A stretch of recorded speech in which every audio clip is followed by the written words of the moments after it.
ইয়া আইয়ুহাল্লাযীনা আমানু কুতিবা আলাইকুমুস সিয়ামু কামা কুতিবা আলাল্লাযীনা মিন ক্বাবলিকুম লাআল্লাকুম তাত্তাকুন। রমজানের রোজার মাধ্যমে তাকওয়া অর্জন করো, আল্লাহর ভয়। রোজার দ্বারা অটো ভয় অন্তরে জমা হয়। ইফতারির আধা ঘন্টা সময় বাকি, সামনে খানাও রেডি, পিপাসাও অনেক। এক বোতল পানি টান দিলে 3 লিটার থাকবে না। 10 জনার প্লেটের ইফতারি দেইখা মনে মনে কয় তো আমার একারই হবে না। এই পরিমাণ ক্ষুধা, এই পরিমাণ পিপাসার ব্যক্তিরে যদি বলি তুমি দরজা জানালা বন্ধ করে ভেতরে গিয়া তুমি পানি পান করো, কেউ দেখবে না, যাও, করবেনি? পানির মধ্যে ডুব দিয়া পানি পান করবেনি? কেন? হ্যাঁ, রোজার মাধ্যমে অটো অন্তরে ভয় চলে আসে। আর যারা রোজা রাখে না, কেমন কপাল পোড়া, কেমন বেপরোয়া। কারণ রোজা রাখলে অসুস্থতা বেড়ে যাবে। অথচ রসুলের কথা তো আছেই কোরআন হাদিসের। হে ছাড়াও চিকিৎসা বিজ্ঞানীরা বলে রোজা সুস্থতার মহা এক ঔষধ হলো রোজা। এজন্য রহমতের নবী আমার শুধুই রমজানে রোজা রাখেন নাই, এই যে শাবান চলতেছে এই মাসে নবী অনেক বেশি রোজা রেখেছেন। এমনকি নবী সপ্তাহের সোমবার এবং বৃহস্পতিবার নবী রোজা রেখেছেন। রোজা রাখলে শরীরের অনেক লাভ। মানুষ সুস্থ থাকতে চায় কিন্তু সুস্থতার ঔষধ নেয় না। রহমতের নবী যদি সপ্তাহে 2 দিন রোজা রাখেন, আপনিও যদি অভ্যাস করেন রোজার, দেখবেন আপনার প্রথমে একটু কষ্ট কষ্ট মনে হবে, কিন্তু পরে দেখবেন অভ্যাস হয়ে গেছে, সুস্থতার দরজা খুলে যাবে। 3 দিন বইয়া যা খাবেন, 1 দিনের রোজায় ব্যালেন্স চলে আসবে। আর খালি যদি খাইতেই থাকেন তা তো অসুস্থ হয়েই যাবেন। আর এখন যেই ভেজাল খানার মধ্যে, ভেজাল ছাড়া কোনো কিছুই নাই। সব ভেজালের মূলে মানুষ ভেজাল। ওর দিমাগ ভেজাল, ওর মেধা ভেজাল, অন্তর ভেজাল, এই জন্য সব কাজেও ভেজাল। ভাইরা আমার, আল্লাহর ভয় অন্তরে যখন জমা হবে তখন আর অন্তরে কোনো ভেজাল হবে না। ইমামে আজম আবু হানিফা রাহমাতুল্লাহ আলাইহি বিশাল বড় কাপড়ের দোকান দিয়েছেন। একটা কাপড়ের মাঝে খোঁটা আসছে, সেরা আসছে, ছিদ্র। ওটাকে আলাদা রাইখা কর্মচারীকে বললেন, এই কর্মচারী, এই কাপড়টা বিক্রির আগে ক্রেতাকে বলে দিবি এ কাপড়ে খোঁটার দাম কমায় নিয়ে যাও। কাপড়টা আলাদা রাইখা দিছেন। ইমামে আজম আবু হানিফা চলে গেছেন। কিছুদিন পরে আইসা আবার জিজ্ঞাসা করলেন, ওই ত্রুটি যুক্ত কাপড়টা বিক্রি করেছো কিনা? বলে হ্যাঁ হয়ে গেছে। বলছিলা নি ত্রুটি আছে? ক্রেতাকে কয় মনে ছিল না। ইমামে আজম আবু হানিফা বলেন, এলাকায় যাও, বাজারে ঘুরো, ঘুরে ঘুরে এলান করো আবু হানিফার দোকান থেকে কে কাপড় নিছো, ত্রুটি যুক্ত কাপড় নিছো, টাকা ফেরত নাও, না হয় টোটাল কাপড় ফিরাইয়া টাকা পুরাটাই নিয়ে যাও। এটা আল্লাহর ভয় না থাকলে কোনোদিন অন্তরে সম্ভব হবে না। আল্লাহর ভয় অন্তরে না থাকলে এটা সম্ভব হবে না। এরে নবীর আশিক খলিফাতুল মুসলিমিন ওমরে ফারুক রাদিয়াল্লাহু তাআলা আনহু, যারে দেখলে শয়তান পর্যন্ত ওই রাস্তায় চলে না ভয়। এত বড় পাওয়ার আলা ওমর, দিনের বেলা মানুষের বিচার করে, রাতের বেলা ঘুরে ঘুরে দেখে মানুষের কি খবর, কি হালাত। এক জায়গায় গিয়ে দেখেন একটা ঘরের মধ্যে বাতি জ্বলতেছে। ওমর গোপনে গিয়া দাঁড়াইয়া শুনে একটা মা মেয়ে কথা বলে, মহিলাদের কণ্ঠ। মা তার মেয়েটাকে ডাক দিয়া কয়, কন্যা সন্তান, কালকে বাজারে দুধ নিয়ে যাবি বিক্রি করতে, পানি বেশি দিস। মেয়েটা ডাক দিয়া কয়, মা আর বলবা না, ওমর যদি খবর পায় তরবারি দিয়া কল্লা ফেলে দিবে। মা কয়, ওমর দেখবে না তুমি দুধে পানি মিশাইও। ওমর কই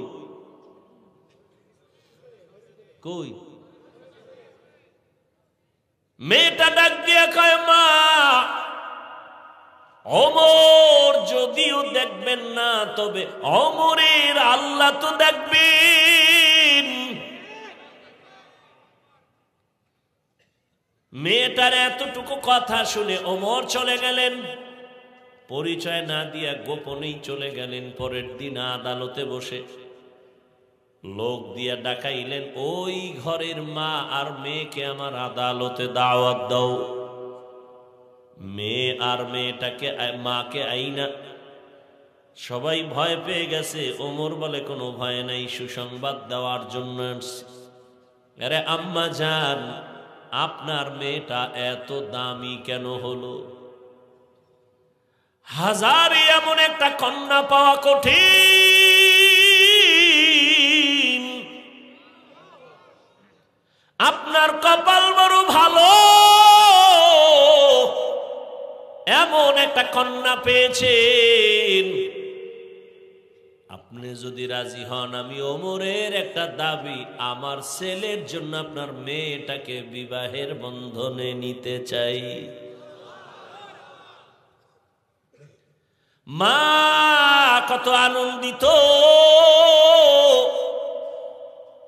আমার মেয়েকে খলিফাতুল মুসলিমিন ওমর তার ছেলের জন্য নিতে চায়। আমি বড় ভাগ্যবতী মা, ওমরের ছেলের জন্য মেয়েকে দিয়া দিছেন। ওই মেয়ের ঔরসে আসছে আর একজন চাঁদের আলো নক্ষত্র, ওমর ইবনে আব্দুল আজিজ। আল্লাহর ভয়, চোখের সামনে তোমরা যারা নামাজ পড়ো না, রোজা রাখো না, পর্দা করো না রে বাবা, কিসের কারণে বলো? কয় টাকা পাওয়ার লোভে তুমি কার পেছনে ঘুরে ঘুরে নামাজ বাদ দিছ রে বাবা? জাননি কে সে, যার পেছনে ঘুরিয়া তুমি নামাজ ছাড়ছো কিছু টাকা পাওয়ার আশায়? সে তোমার জীবনের বড় দুশ্মন।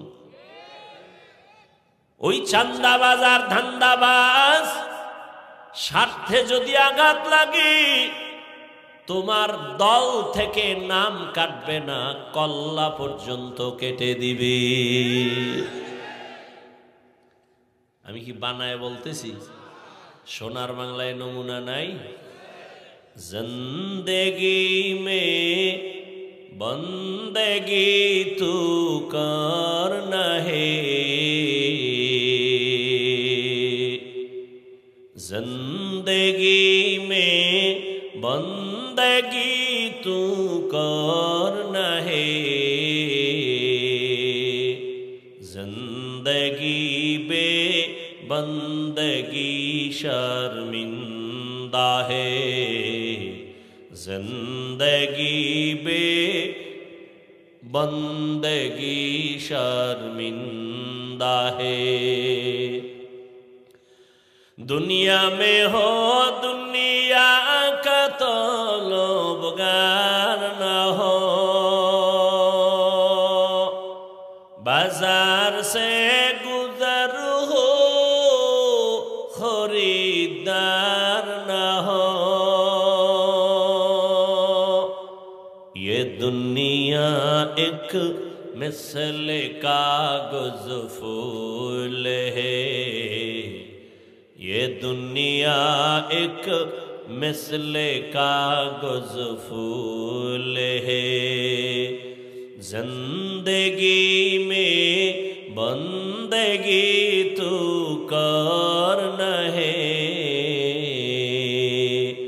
जिंदगी बे बंदगी शर्मिंदा है, जिंदगी बे बंदगी शर्मिंदा है। এরে আমার কলিজার যুবক বাবারা, দেখতে দেখতে তোমার হায়াত তো 30-এর কোঠা পারিয়া সামনে চলছে, কয়দিন আর বাঁচবারে বাবা। ইদানিং কালে যত মরণের খবর দেখি, বেশি বেশি যুবকরা মরে, অসুস্থরা কম মরে, সুস্থরাই বেশি মরে। করোনার ভেতরে যুবকের লাশ, ছাত্র জনতার আন্দোলনে যুবকের লাশ, ডেঙ্গুর মহামারী যুবকের লাশ, গাড়ির চাকার নিচে যুবকের লাশ, ঘুমের বিছানায় যুবকের লাশ। কয়দিন আর বাঁচবারে যুবক বাবা, মরিয়া তো যাবা, তবে আদর্শের যুবক হইয়া সম্মান নিয়া মরো। তুমি মরিয়া গেলে মা বাবায় যদি বলে অনেক খুশি, এই কপাল নিয়ে কেন জন্ম নিয়েছ, অভিশপ্ত কপাল কেন তোমার। তুমি স্কুলে পড়ো, তুমি কলেজে পড়ো, তুমি চাকরি করো, তুমি ব্যবসা করো, ধন্যবাদ। তোমাকে আমি বলি নাই টুপি পরো, দাড়ি বড় করো, মাদ্রাসায় পড়ো, তাবলিগে যাও, পীরের কাছে যাও, একবারও বলি নাই রে বাবা। তুমি স্কুলে পড়ো, ধন্যবাদ।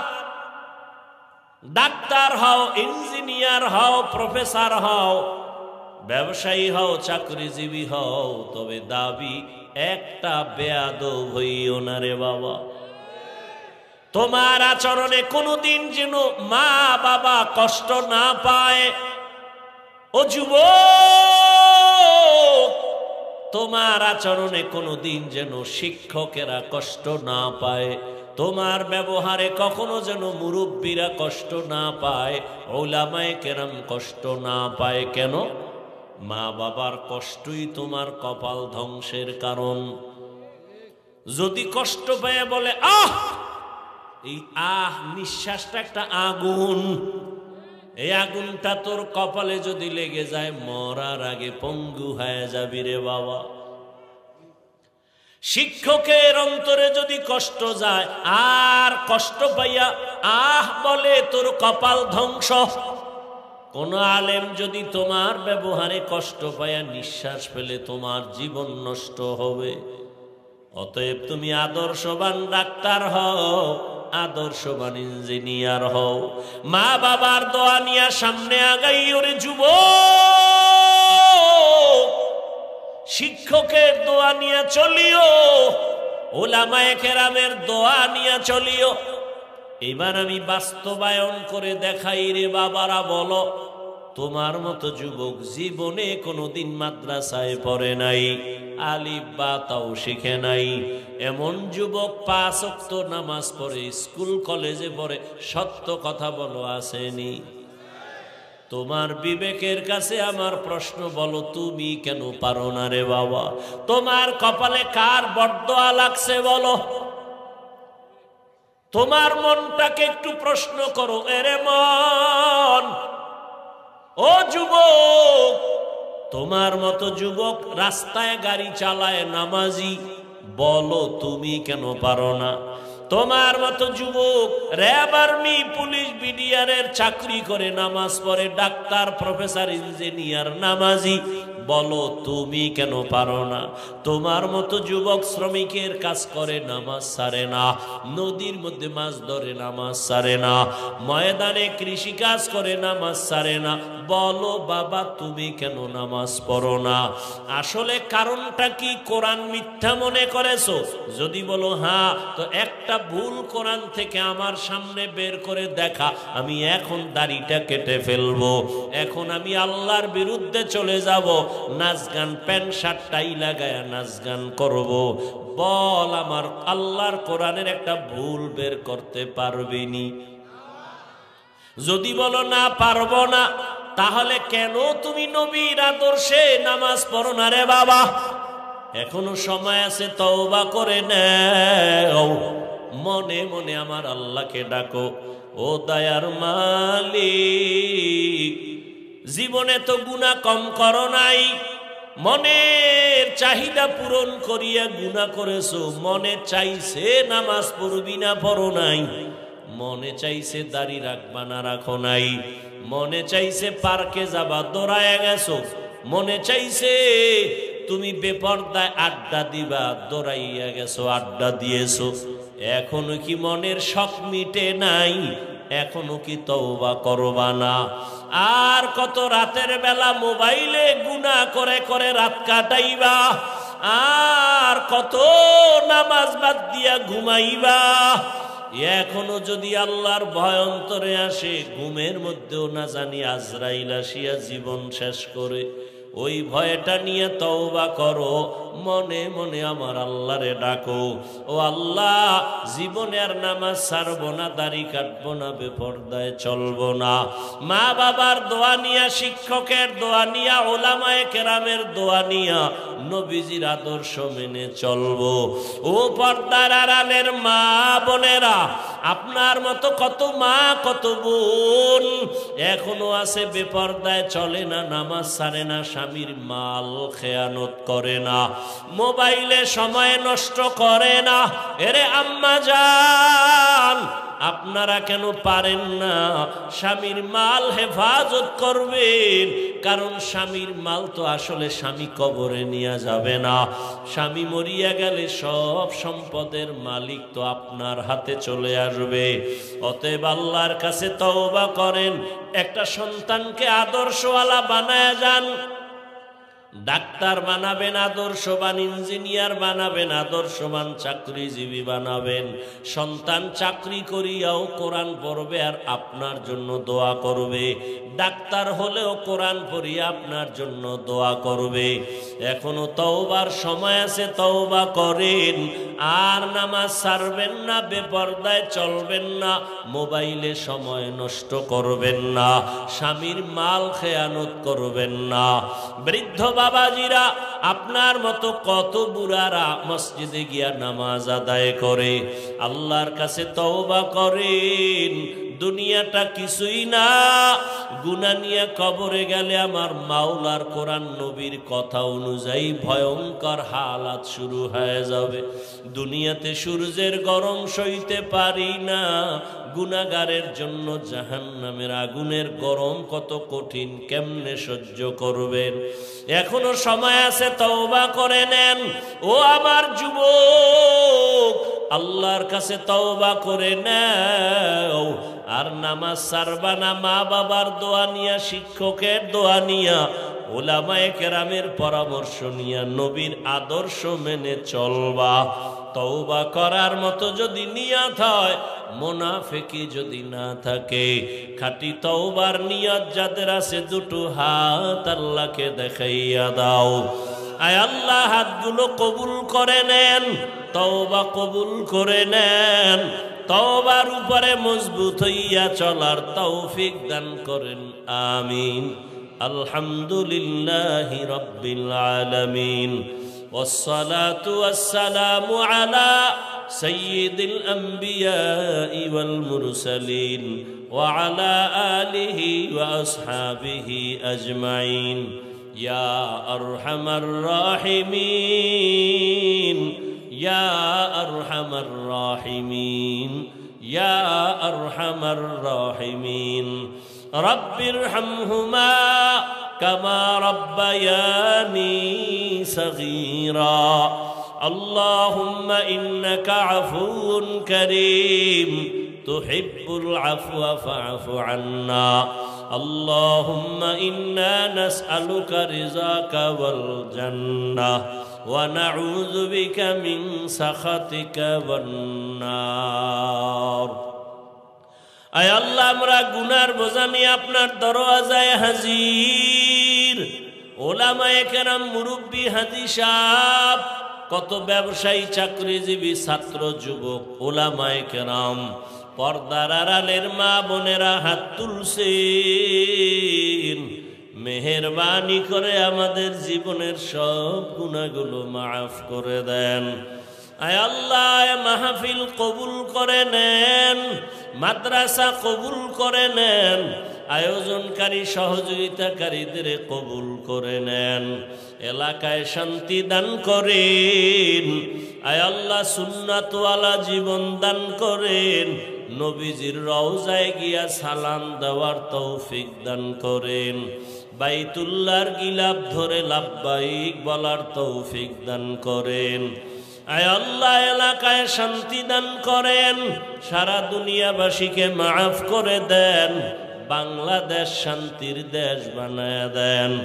আয় আল্লাহ, পরস্পরে হিংসা দূর করে মোহাব্বত বাড়ায় দেন, মুখালেফেরে মুআফিক বানায় দেন, জাহেরি বাতিনি দুশ্মনের মোকাবেলায় বিজয় দান করেন। চলার পথে আমাদের জানমাল আহাল পরিবার হেফাজত করেন। আয় আল্লাহ, নবীজির রওজা গিয়ে আমাদের কবুল করে সালাম দেওয়ার ব্যবস্থা করে দেন। আয় আল্লাহ, যারা চাকরি ব্যবসা করে হালাল ভাবে বরকত বাড়ায় দেন। আয় আল্লাহ, উলামায়ে আহলে হকের বিজয় দান করেন। আয় আল্লাহ, সমস্ত শিক্ষা প্রতিষ্ঠান নবীজির আদর্শে কবুল করে নেন। আয় আল্লাহ, বেশি বেশি হালাল বরকতি রিজিক দান করেন। আয় আল্লাহ, মেহেরবানি করে দ্বীনের খাদেম বানায় দেন, ইলম হিকমত আমলে